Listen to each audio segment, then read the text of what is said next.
Nous sommes très contents d'accueillir sur le village de l'innovation SBLM nos deux sponsors, à savoir IMT Nord Europe et Douaisis Aglo. Alors, IMT Nord Europe, on a le plaisir et la chance d'avoir aujourd'hui M. Alain Schmitt, qui est le directeur de l'école. M. Claude Ego, à cause des grèves, n'a pas pu venir, il s'en excuse. Mais nous avons Sandrine Dansette, qui est responsable du développement économique de Douaisis Aglo, qui est de toute manière présente sur le stand également, et on pourra lui poser des questions après si vous le souhaitez. Alors pourquoi nous avons ces deux sponsors? Eh bien tout simplement parce qu'on en parlera après plus longuement. Douaisis Aglo, en association, en collaboration avec IMT Nord Europe, ont décidé de mettre en place un écosystème numérique et bâtiment sur l'ensemble de la chaîne de valeur du cycle de vie du bâtiment. Et Jean-Marie en parlera plus en détail. Et tout de suite, je vais passer donc la parole à Jean-Marie. Voilà. Bonjour à toutes et à tous. Vous avez en face de vous le noyau de ce qui va être, je pense, j'espère, le point de départ de notre grand projet de création d'un écosystème spécialisé dans le traitement de la donnée des métiers du bâtiment, de la construction à Douai. Alors, pourquoi 3 partenaires? Parce qu'on estime que pour développer un pôle de compétences ou un cluster économique, appelez-le comme vous voulez, ou une filière, une nouvelle filière économique, il faut au moins 3 opérateurs. Il faut une volonté politique du territoire. C'est le cas avec Douaisis Aglo, qui nous soutient dans l'impulsion de notre projet sur le plan financier et stratégique. Il faut un adossement scientifique et technique, et nous l'avons trouvé auprès de l'IMT Nord Europe. Merci encore à son directeur Alain Schmitt, qui a une compétence connue, reconnue dans au moins 3 domaines qui nous intéressent. Tout d'abord, le génie civil en général. Toutes les écoles d'ingénieurs n'ont pas cette compétence. On l'a à Douai. Ensuite, oui, bien sûr, le traitement des matériaux. Je pense que l'école est aussi à une longue histoire dans l'expertise des matériaux. Et puis enfin, bien entendu, l'intégration de toute la digitalisation, et en particulier au travers de l'intelligence artificielle. Voilà. Et il en manque un troisième. Devinez qui c'est, le troisième, c'est SBLM, voilà, qui a comme projet de fédérer un certain nombre d'entreprises dans les métiers du bâtiment, bien entendu, des maîtres d'ouvrage, des maîtres d'œuvre, des constructeurs, des sociétés spécialisées dans le développement durable, et aussi toute une série de start-up qui sont spécialisées chacune dans un des maillons du traitement de l'information, donc de la digitalisation, soit par des plateformes SaaS, soit par le développement de logiciels de gestion, que nous avons donc la volonté de réunir au travers de ce pôle douaisien. Voilà, j'ai déjà trop parlé, donc je passe la parole maintenant à Sandrine Dansette, directrice du développement économique de Douaisis Aglo. Merci Jean-Marie, merci à tous. Vous m'entendez bien? Très bien. Donc voilà, je suis très heureuse d'être parmi vous pour vous présenter ce projet et vous présenter pourquoi Douaisis Aglo a choisi d'être au BIM World aujourd'hui. Et en fait, c'est très important d'impliquer les territoires dans ces projets-là, puisque Douaisis Aglo est un territoire durable, engagé, connecté. Nous sommes un territoire à taille humaine, 35 communes, 150 000 habitants, à peu près 8 000 entreprises et énormément de projets qui vont être impactés, et on l'espère favorablement, par toute cette évolution. Nous sommes un territoire en pleine évolution, en pleine ébullition, je dis, parce qu'en fait, on est un territoire à la fois urbain et rural, et on est au cœur du bassin minier. Qu'est-ce que ça veut dire? Ça veut dire qu'on est entouré d'une masse de population d'1 million d'habitants. Donc, c'est pas rien. On est donc très concerné par tout ce qui se passe ici, par l'évolution de la donnée au service du bâtiment, et pour pouvoir justement améliorer notre conception, notre construction, notre gestion de nos équipements et de nos bâtiments. Nous sommes aussi un territoire de projets, d'équipements structurants. Nous avons un président qui est Christian Poiret, donc qui est le président de l'agglomération, qui est également le président du département du Nord. Le département du Nord est le plus grand département en termes de population de France. Donc, vous voyez un peu l'impact que tout ça peut avoir chez nous. Donc, nos projets, c'est vraiment de travailler en proximité de nos habitants. Ce qu'on souhaite, et d'ailleurs, beaucoup de personnes nous demandent pourquoi Douaisis Agglo est au BIMworld. Qu'est-ce que vous faites là? C'est curieux. Il y a très peu de territoires finalement qui sont là. Mais si justement, on veut travailler ensemble avec vous, avec la formation, avec l'enseignement supérieur, on veut développer l'innovation, on veut être au cœur de tout ça. On veut être en proximité des experts techniques, technologiques. Moi, la technique, la technologie, c'est pas forcément mon truc, mais faire en sorte que ça se développe sur le territoire, si, ça c'est mon truc. Et donc, quand Jean-Marie et Dominique nous ont appelés pour dire, voilà, on va faire quelque chose de formidable à Douai. D'ailleurs, le BIM a été inventé à Douai, d'après Dominique, hein, et je vous crois volontiers. Et donc, voilà, on est au cœur du sujet pour dire qu'on peut rayonner ensemble et faire en sorte que toute cette émulation atterrisse sur le territoire. C'est pour cela que nous avons déposé un dossier ensemble au PIA4 qui s'appelle Territoire intelligent et durable. Donc ça veut bien dire qu'ensemble, on est plus intelligent et ensemble, on veut impacter durablement le territoire. Je ne sais pas si j'ai parlé assez longtemps ou voilà, si vous attendez autre chose pour l'instant, mais je réponds à vos questions. Peut-être dire aussi que chez nous, on est en transformation puisque nous accueillons le centre névralgique de Renault Electricity. Hein, Renault Electricity a choisi le territoire pour en faire le siège de toute son évolution vers l'électrique.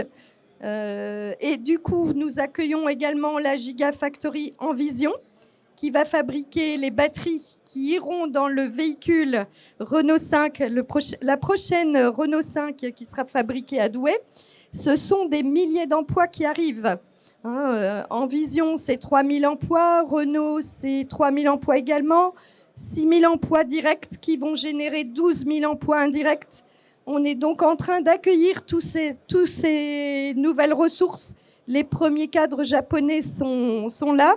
Il faut bien les accueillir, c'est important, bien les loger, bien les accompagner. Il y a plein de choses à faire. Et voilà aussi un enjeu pour nous d'améliorer tout ce qui est construction de logements. C'est très important. L'objectif, effectivement, c'est de bien vivre, de bien travailler et comment dire, d'être aussi au centre de la culture. Donc, c'est pour ça que nous avons une politique de développement de grands équipements culturels. Nous avons chez nous un centre aquatique. Nous avons un boulodrome qui est le plus grand d'Europe. Nous sommes en train de construire une patinoire. Nous avons un planétarium qui va être inauguré le 15 mai, le 13 mai. Le 13 mai à 11h. Et ce planétarium est juste à côté d'un centre, d'un musée archéologique qui s'appelle Archéos. Nous allons développer un nouveau quartier d'affaires qui est juste à côté de la gare, qui s'appelle Euradouai, qui est un enjeu majeur pour le territoire, puisque demain, nous y ferons 30 000 mètres carrés de bâtiments tertiaires et logements. Nous allons investir, l'Agglo va investir 50 millions d'euros dans ce projet, qui démarre, qui accueille déjà le siège social de Maison et Cité, qui accueille des hôtels, qui accueille des bâtiments tertiaires, qui accueille une passerelle qui va connecter la gare à ce quartier, un parking silo, et surtout ce quartier sera vert, durable, aménagé par un mail central qui va de Gaillon Expo à la gare. Et donc c'est un très beau projet pour lequel on espère justement que toutes les personnes qui sont ici pourront participer pour faire en sorte que ce projet aboutisse. Oui, coïncidence très heureuse. En fait, Douaisis Agglo avait dans ses cartons, mais ça ne nous étonne pas parce qu'effectivement, Douaisis a dû gérer une mutation industrielle, la mutation industrielle de son territoire depuis des décennies, hein, depuis évidemment l'industrie minière, l'implantation de l'industrie automobile, la logistique et encore d'autres secteurs. Donc les élus locaux ont pris cette conscience, ont la conscience de la prise de risque, de la nécessité de la prise de risque. Quand on investit, on prend des risques. Mais quand on n'investit pas, on en prend encore plus. Donc, bien sûr, on ne peut que vous inciter à continuer. Alors, la coïncidence, c'est effectivement Douaisis Agglo a, dans ses projets, la création d'un centre tertiaire supérieur. Je pense que la population et l'économie locale ont besoin effectivement de recréer des emplois sur ce niveau, sur des niveaux supérieurs, avec une capacité d'accueil renforcée et améliorée. Donc, Euradouai va correspondre parfaitement, espérons-le, donc à l'accueil de ces entreprises qui ne vont pas tarder à arriver au travers de notre écosystème à Douai. Voilà. Bravo. Et puis, c'est vrai qu'on s'appuie beaucoup sur cette capacité à accueillir les entreprises, mais aussi l'animation globale. Un cluster, une filière de compétences, c'est aussi permettre aux structures de travailler ensemble. Vous avez une présentation du Douaisis ? C'est bon ? Alain Schmitt, donc l'IMT Nord-Europe. Merci. Donc, IMT Nord-Europe est l'école d'ingénieurs la plus importante en taille au nord de Paris. Donc, école implantée dans les Hauts-de-France et même en Normandie. Donc, avec, je dirais, à Douai, son site historique, qui était celui de l'école des mines de Douai, aujourd'hui devenu cet Institut Mines Télécom. Donc, je propose de commencer peut-être par quelques images pour voir ce qu'est notre environnement de travail, notre environnement d'études, et puis je compléterai par une petite présentation de qui nous sommes.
Si vous payez plus de 200 €.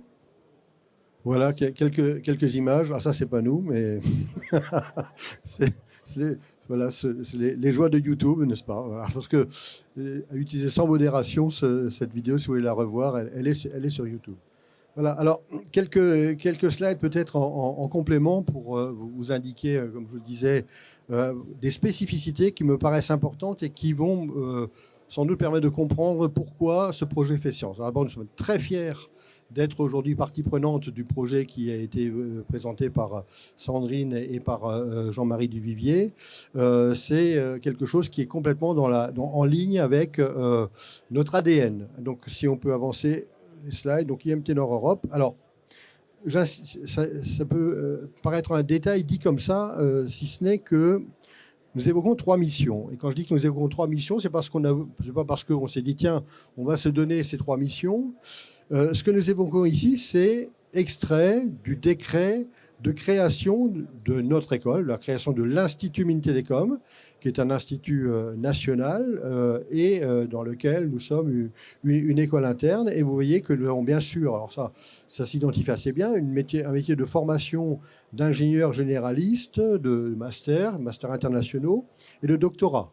Nous délivrons à peu près 600 diplômes d'ingénieurs par an, une trentaine, entre 30 et 40 doctorats chaque année.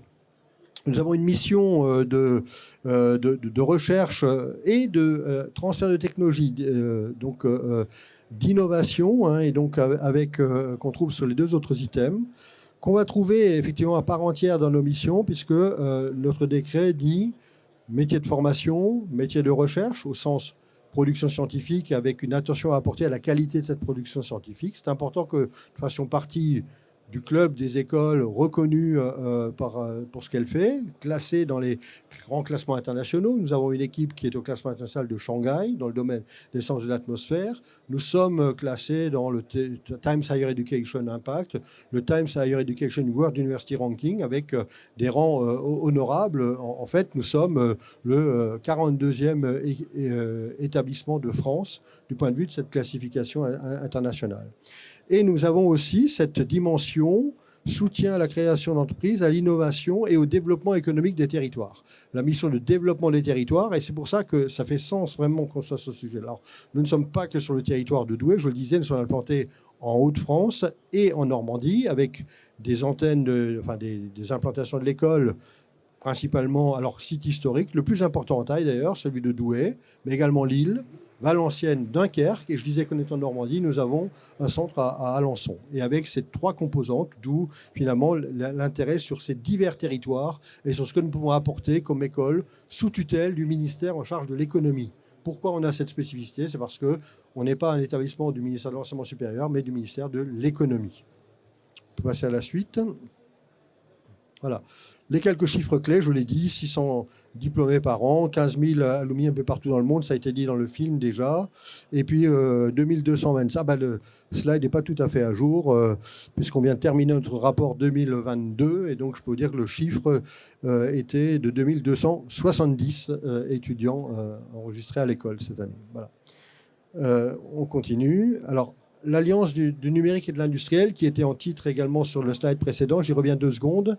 Notre école est en fait, je parlais de l'école des mines de Douai, je pourrais parler aussi de Télécom Lille. Cette école a le paradoxe d'être à la fois très jeune, parce qu'elle a été créée le 1er janvier 2017, donc nous fêtons un 6e anniversaire, mais elle est elle a une longue histoire, puisqu'elle résulte en fait de la fusion de l'école des mines de Douai, qui aurait cette année 145 ans, Télécom Lille qui aurait 35 ans et qui donc depuis 6 ans font cause commune autour d'une école. Et la raison, c'est que nous voulons allier les sciences du numérique et les sciences industrielles conventionnelles dans un certain nombre de domaines majeurs, identitaires de ce qu'était l'école des mines et qui reste une identité forte, évidemment, une présence forte et une capacité, un environnement de compétences et de laboratoire tout à fait significatif. Alors voilà, alors qui sommes-nous? Donc membres de l'Institut Mines-Télécom, partenaire bien sûr de l'Université de Lille. On a une logique d'ADN d'appartenance à un institut national et à un ministère, mais évidemment, nous contribuons à une dynamique, à des politiques de site de par les différentes implantations. On a une identité et puis, bien sûr, une logique de partenariat qui, elle, est locale. Ça vaut pour l'Université de Lille, ça vaut pour les pouvoirs publics locaux et les agglos que j'évoquais tout à l'heure. Membre, bien sûr, des conférences des grandes écoles, des accréditations, et je suis assez contente de cela parce que, bon, la commission du titre d'ingénieur, ça, c'est pas nouveau. C'est nouveau pour ce diplôme qui a cette caractéristique d'avoir et du numérique et des sciences industrielles, mais l'habilitation CTI, c'est une vieille histoire pour les 2 écoles qui ont été fusionnées. Mais par contre, ce qu'il est un petit peu moins, c'est la certification ISO 9001, qui est quand même un élément que nous avons voulu également. Nous avons considéré que, étant du ministère qui promeut la notion de certification. C'était important de ne pas, dans la logique finalement, faites ce que je dis, faites pas ce que je fais. Donc on le fait aussi, et on est très attentif et très fiers à ça. Et donc voilà, on revendique notre labellisation depuis fin 2021, qui est la date aussi où on est passé à un mode de pilotage par la démarche d'amélioration continue de notre établissement. On peut passer à la suite. Voilà, alors bon, je ne suis pas ici pour développer la partie formation en tant que telle. On est à votre disposition si vous le souhaitez. On rappelle ici un peu les caractéristiques du profil des ingénieurs que nous diplômons dans notre école. Une obligation, bien sûr, d'avoir un bon niveau en anglais. Un vécu d'au moins 6 mois à l'international, parce que l'international, ce n'est pas qu'un problème de langues étrangères, c'est un problème de culture et d'ouverture d'esprit qui est difficile à approprier autrement, même si on fait beaucoup de formations à l'interculturel aux gens. Nous offrons des parcours en anglais et puis nous avons des accords avec 37 établissements pour des doubles diplômes et on incite beaucoup. On a 17% de nos élèves qui ont un double diplôme français et international lorsqu'ils quittent l'école. Voilà, donc on est au cœur d'un réseau également international pour la recherche et avec parmi les labellisations, 2 instituts Carnot dont nous sommes membres. Voilà, un qui est plutôt orienté sciences industrielles et un plutôt orienté sciences du numérique, le Carnot Mines et le Carnot TSM. On continue. Voilà, alors la formation, je vais plutôt passer sur cette partie-là. Vas-y, passe-les. Voilà, simplement pour dire que nous avons une couverture d'un certain nombre de domaines, des ingénieurs généralistes ou de spécialité. Quand j'évoquais les implantations à Valenciennes, Dunkerque, Alençon, Lille, c'est sur des formations en alternance et avec plutôt des diplômes de spécialité. Quand nous avons également un cursus d'ingénieur généraliste qui s'adresse majoritairement à des jeunes recrutés sur les classes préparatoires, sur les concours des classes préparatoires et qui font donc un parcours en 3 ans avec toujours bien sûr une teinture dans les domaines qu'on a mentionnés tout à l'heure, mais avec une ouverture et une vocation à aller rapidement vers des missions managériales. Des programmes internationaux, je l'ai dit, master en anglais à destination d'étudiants non francophones, des masters spécialisés et puis le doctorat dans 3 écoles doctorales de l'Université de Lille. Bien sûr, une présence auprès des entreprises aussi dans cette logique de soutien au développement économique. On apporte des compétences dans ce qu'on appelle parfois, quand on ne parle pas français, l'executive education, ou la formation tout au long de la vie, sujet important et qui a vocation à se développer fortement, on le sent bien, dans les prochaines années. On continue. Voilà, alors on va passer là-dessus, donc sur les cycles de formation d'ingénieurs, avec une prépa intégrée, minoritaire en termes de parcours, mais qui existe. Et donc, nous recrutons, on peut intégrer notre école sur un concours qui s'appelle GEPI Polytech. Et on fait la prépa intégrée qui ouvre derrière vers les cycles d'ingénieurs qui sont en 3 ans, quelle que soit l'option cursus généraliste ou cursus en alternance. On peut passer. Alors, un mot sur la recherche, donc, qui est là aussi complètement restructurée depuis la fusion entre les 2 écoles, avec aussi la conscience que le paradigme même de la recherche change à cause ou grâce au digital. Aujourd'hui, utiliser l'informatique au service des activités de recherche, on le fait depuis 40 ans, ce n'est pas de ça qu'il s'agit. Il s'agit de repenser, et le projet dont nous parlons ici est une belle illustration, repenser la manière même de concevoir les choses, de structurer, de fonctionner et de porter notre recherche parce que l'intelligence artificielle, la data, permet d'aller beaucoup, beaucoup plus loin, de revisiter en quelque sorte la structuration de nos activités. Et c'est tout le sens de cette école IMT Nord-Europe qui, dans sa recherche aussi, a positionné ses centres sur cette transversalité avec du digital à tous les étages, si j'ose dire, comme autrefois il y avait le gaz à tous les étages. Nous, on a le digital à tous les étages, et en particulier, bien sûr, dans ces 3 centres d'enseignement de recherche et d'innovation, donc qui sont, je pense, sur le slide suivant. Voilà, allons-y. Alors, bon, là, c'est d'abord les forces vives, donc un centre de recherche de premier plan, donc avec 128 enseignants-chercheurs, doctorants, bien sûr, post-doctorants, un niveau de publication très honorable, donc 227 publications de rang A, 8,1 millions d'activités contractuelles. Je disais que chez nous, La proximité du monde économique n'est pas anecdotique. C'est 8 millions d'euros d'activité à ramener à un budget consolidé de 50 millions d'euros. Quelque chose qui n'est pas négligeable. Nous sommes un établissement qui a une culture de PME parce que sur les 50 millions, nos ressources propres représentent 40%. Donc on a bien cette dynamique aussi. Et je trouve qu'il y a un supplément d'âme au prix de nos enseignants-chercheurs parce que ce sont aussi des personnes qui sont en lien avec le monde économique, qui font des contrats et qui savent ce que c'est que de prendre un engagement vis-à-vis d'un partenaire industriel. Les 20 000 m² de laboratoire, je commenterai encore ce point-là parce que vous avez une photo des laboratoires et ça dit bien les choses aussi. Chez nous, un laboratoire, ça n'est pas une salle avec des paillasses, c'est à l'occasion une halle avec des équipements en vraie grandeur, des machines industrielles sur lesquelles nous avons mis toute une série d'équipements, d'instruments de mesure parce que l'idée, c'est bien de faire de la recherche et de la recherche créatrice de valeur ajoutée en partenariat avec ces entreprises qui nous confient par an pour 8 millions d'euros d'activités contractuelles. Et donc, on le fait vraiment, et vous voyez, on travaille non pas sur voilà, à échelle réduite, mais bel et bien à échelle industrielle, et avec une capacité d'aller sur alors le TRL, si ça ne vous parle pas, ça veut dire Technology Readiness Level. C'est une échelle dans laquelle, plus on monte dans les échelles, plus on est proche justement de la concrétisation économique d'un projet. Les TRL bas, le 1, c'est la science fondamentale. Nous, on est volontiers sur du 3-4 dans nos laboratoires, mais on monte jusqu'à 6 ou 7 au travers de projets comme ceux-ci, où on est en partenariat avec des entreprises et où on fait vraiment la mise au point d'un procédé, jusqu'à la mise au point d'un procédé.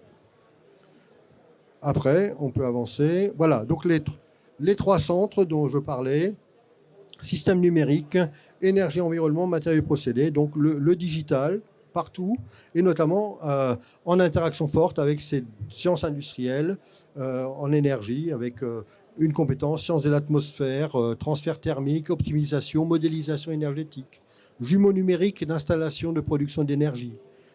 Matériaux et procédés, vous voyez tout de suite que l'idée d'être fort également sur les procédés, c'est intéressant quand on veut faire du jumeau numérique, d'un procédé énergétique ou d'un quelconque autre procédé.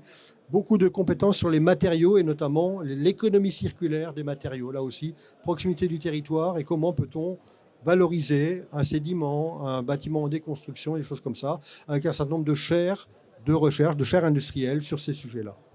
Voilà. Et je crois qu'on va arriver vers le terme. Allez-y, dernier. Voilà, donc des thématiques. Un grand groupe public. Je vous disais 8 établissements, 8 écoles d'ingénieurs et quelques filiales. 8 écoles, de l'Institut, 7 écoles d'ingénieurs et une business school, et un certain nombre d'écoles filiales. Et là, vous avez les chiffres clés de l'Institut que je ne vais pas commenter dans le détail pour qu'on ait un peu de temps pour parler peut-être du projet, du territoire. Voilà, je pense qu'on peut en rester là pour la présentation complémentaire. Bon, les partenariats, monde universitaire, tout ceci, vous trouverez ça également, si vous le souhaitez, sur notre site, bien évidemment. Merci beaucoup Alain. Je suis toujours très intéressé de voir comment l'école évolue et j'apprends toujours de nouvelles choses depuis ma sortie qui date bientôt de 50 ans. Ouais. Il y a eu quand même une évolution incroyable et l'école continue à bouger. Alors, je parlais donc des opportunités. Donc, à côté de l'opportunité et du soutien très, très intéressant de la part du territoire de Douaisis-Aglo, qui à la fois a la volonté et a des projets qui correspondent parfaitement à ce que SBLM veut développer. Vous avez vu qu'on peut s'appuyer de manière extrêmement efficace sur les compétences et la disponibilité aussi de l'IMT Nord-Europe, leurs compétences qui allient, Alain vient de le rappeler, hein, à la fois les capacités dans les métiers traditionnels de l'ingénieur, de production, industrie, bâtiment, construction, et les compétences venant évidemment de télécom qui permettent d'accélérer cette modernisation de l'enseignement et de la recherche dans ces différents métiers.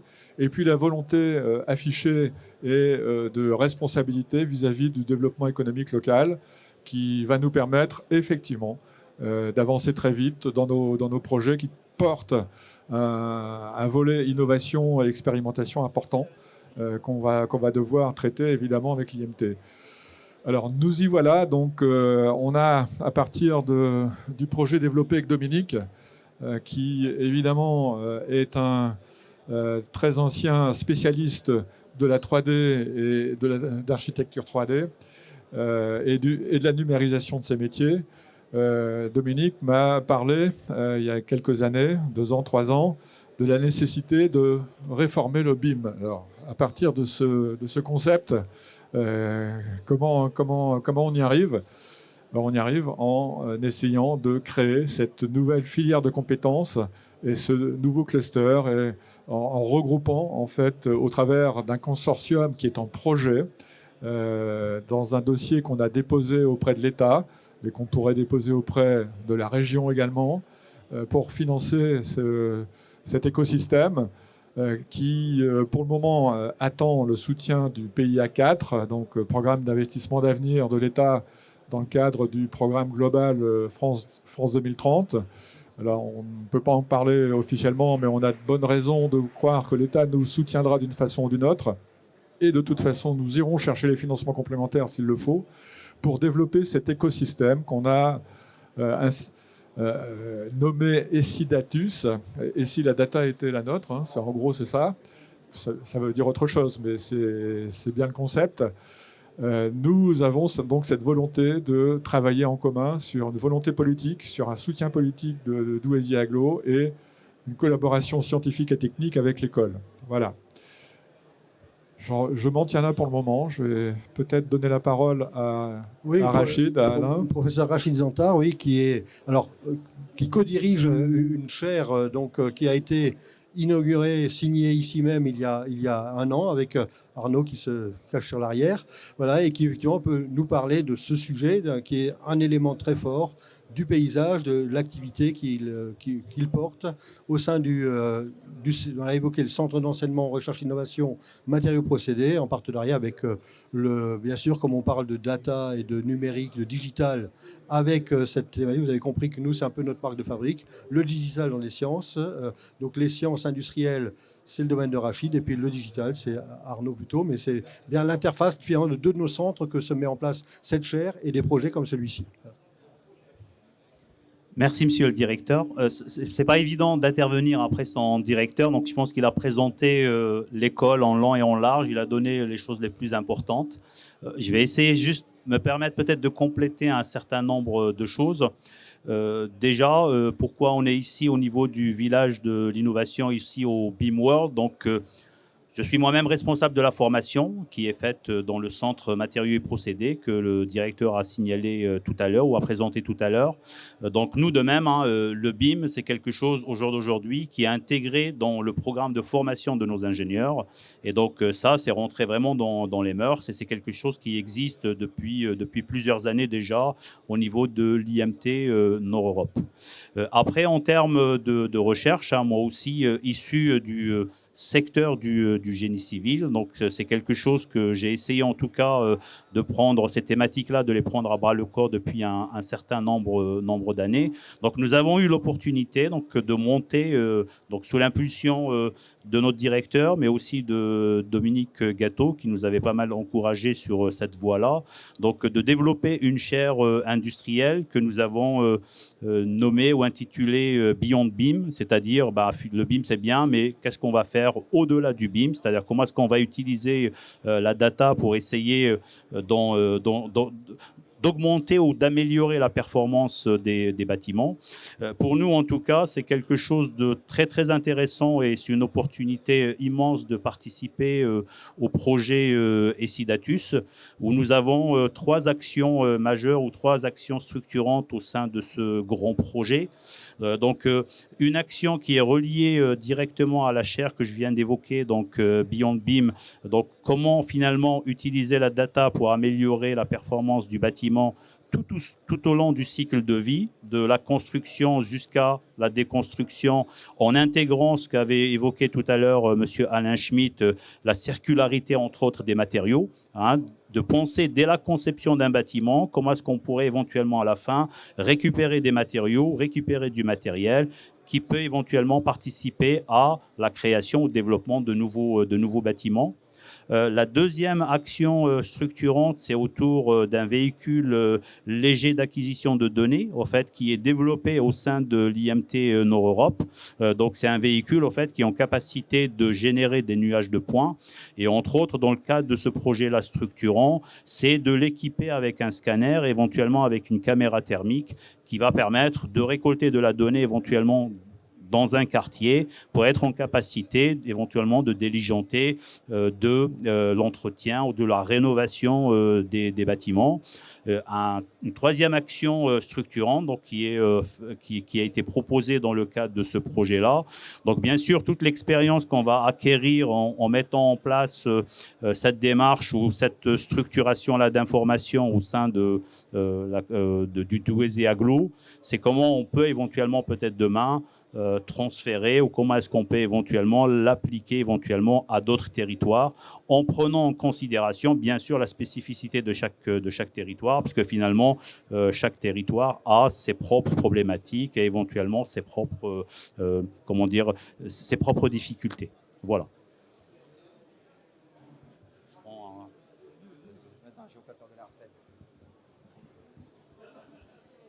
Alors écoutez, merci de toute manière de votre intervention. Alors je ne sais pas si j'ai inventé le BIM il y a 35 ans. Ce que je peux vous dire, c'est que il y a 35 ans, c'est parti de Douai. Ça, j'en suis certain. À l'école, à l'IMT Nord-Europe, qui à l'époque s'appelait Mine de Douai. Et qu'effectivement, en développant ce logiciel Architrion, nous avons permis à la France de devenir le numéro 1 mondial. Et ça nous a permis de se connaître parce que mon ami Jean-Marie, qui a été chargé d'affaires chez Finorpa, a pris le risque de me financer.